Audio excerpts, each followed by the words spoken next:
नरमुंड वाली चुड़ैल राजकोट में एक एटीएम सर्विस कंपनी में काम करने वाले जितेंद्र परमार एक मध्यम वर्ग के प्रामाणिक इंसान हैं। उनकी शादी को करीब 4 साल हो चुके हैं। उन्हें एक बेटा भी है। वैसे तो जितेंद्र पाठ पूजा में कम ही मानते हैं, पर रास्ते में मंदिर या मस्जिद आ जाए तो सिर झुका भी लेते हैं। जितेंद्र की नौकरी का समय तो दिन में 8.5 घंटे होता है, पर एटीएम मशीन का फॉल्ट आने पर उन्हें रात के किसी भी वक्त सर्विस देने जाना पड़ता है। अपने इसी काम के चलते वो एक रात अपनी बाइक पर जा रहे थे। उन्हें शहर से थोड़ी दूर बसे एक रिहायशी इलाके के पास में एटीएम फॉल्ट ठीक करने जाना था। वैसे तो इस काम के लिए 2 एग्जीक्यूटिव जाते हैं, पर जितेंद्र का पार्टनर उस रात बीमार था तो सर्विसिंग के लिए उन्हें अकेले ही जाना पड़ा। स्पॉट पर जाकर जितेंद्र ने अपनी बाइक स्टैंड पर लगाई। तभी उन्हें वहां एटीएम बूथ पर एक लड़की दिखी। जितेंद्र ने सोचा कि उसे शायद पैसे निकालने होंगे और वह एटीएम मशीन के ठीक होने का वेट कर रही होगी। फॉल्ट ठीक करने के लिए जैसे ही जितेंद्र एटीएम बूथ के अंदर आए तो वो लड़की भी अंदर आने लगी। सिक्योरिटी गार्ड ने उन्हें बाहर रुकने के लिए कहा। अब जितेंद्र अपना काम कर रहे थे, तभी अचानक उसकी नजर एटीएम बूथ के बाहर गई। वहां उन्होंने जो देखा उसे देखकर उसके पसीने छूट गए। बाहर खड़ी लड़की एटीएम गार्ड की मुंडी अपने हाथ में लिए खड़ी थी और वह जितेंद्र की ओर घूर कर देख रही थी। ये सब देखकर जितेंद्र का दिल बेतहाशा तेजी से धड़कने लगा। उन्होंने वहां से नजर हटा ली और सोचा कि ये उनका भ्रम होगा। वो ये सब सोच ही रहे थे कि तभी अचानक उनके सीनियर का फोन बज उठा। ये फोन वहां का फॉल्ट जल्दी ठीक करने के लिए था।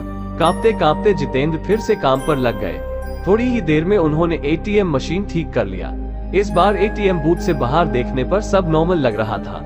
वो लड़की भी वहां खड़ी थी और एटीएम बूथ का गार्ड भी उसके पास आराम से खड़ा था। जितेंद्र ने सोचा कि पहले जो भी देखा था वो सब उसका भ्रम होगा। वो काम निपटा कर सीधा अपनी बाइक की ओर दौड़ गया।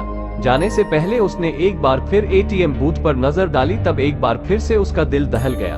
एक बार फिर बाहर खड़ी लड़की एटीएम गार्ड की मुंडी अपने हाथ में लिए खड़ी थी। इस भयानक नजारे को देखकर जितेंद्र बुरी तरह डर गए और जल्दी से वहां से भाग निकले। राजकोट वापस लौटते वक्त भी उन्हें बार बार यह आभास हो रहा था कि उनकी बाइक के साथ कोई परछाई चल रही है। वे घबराए हुए बीके चलाए जा रहे थे कि ना जाने कैसे अचानक ही उनकी बीके बंद हो गई और ठीक एक बरगद के पेड़ के पास जाकर रुकी। जितेंद्र जी को यकीन नहीं हो रहा था कि उनके साथ ये सब सचमुच हो रहा है। उन्होंने नजर उठाई तो बरगद की शाखा से झूलती एक आकृति नजर आई। उसके हाथ में एक नरमुंड था और वो अजीब घरघराहट भरी आवाज में कुछ बोल रही थी। जितेंद्र जी ये सब देखकर वही जड़ हो गए। न उनकी चीख निकली, न उनके अंदर हिलने की ताकत बची। चुड़ैल पेड़ से उतरी। उसके उल्टे पांव देखकर जितेंद्र जी के पसीने छूट गए। उन्होंने आंखें मूंद ली और भगवान को याद करने लगे। चुड़ैल उनके बगल में आकर बैठ गई और उनका सर सहलाने लगी। इसके बाद जितेंद्र जी को कुछ याद नहीं कि उनके साथ क्या हुआ। जब होश आया तो वे एक हॉस्पिटल में थे। सुबह कुछ स्थानीय लोगों ने उन्हें बेहोश पड़ा देखकर हॉस्पिटल पहुंचा दिया था। इस घटना के महीनों बाद तक जितेंद्र बेसुध रहे और काफी पूजा पाठ के बाद ही उनकी हालत फिर से सामान्य हो पाई। अब वे राजकोट छोड़ चुके हैं और एक सामान्य जीवन जी रहे हैं।